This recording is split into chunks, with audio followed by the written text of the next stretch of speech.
Homeopathy নাম শুনলে এক ধরনের কাছের মানুষ, ভালোবাসার মানুষও নাক সিটকায়, ঠাট্টা বিদ্রূপ করে।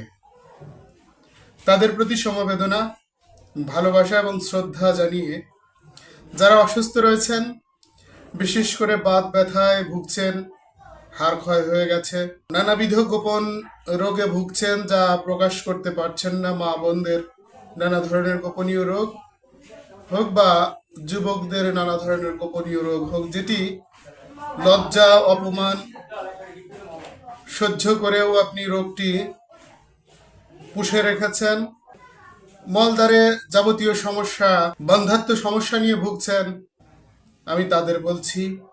এছাড়াও অন্যান্য নানা ধরনের জটিল এবং কঠিন রোগ নিয়ে মানুষ ভুগে থাকেন। যদি আপনার এরকম কোনো সমস্যা থেকে থাকে, তাহলে আপনি যোগাযোগ করুন আমার মেসেঞ্জারে। হ্যাঁ, আপনি সরাসরি উপস্থিত হতে পারলে খুবই ভালো হয়।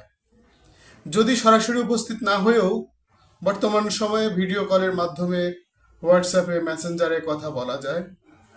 যদি সরাসরি রোগী আমার সাথে কথা বলতে পারেন, আমি চেষ্টা করব আপনার জন্য ঔষধ প্রয়োগ করতে। আর যদি কোনো কোনো রোগী আছেন যে শুধু রোগের নাম বলেই ওষুধ চেয়ে থাকেন, তারা আমাকে ক্ষমা করবেন। একবার হোমিওপ্যাথি চিকিৎসা গ্রহণ করে দেখুন, হয়তো আল্লাহ পাক এতে আপনার বরকত রেখে থাকতে পারেন।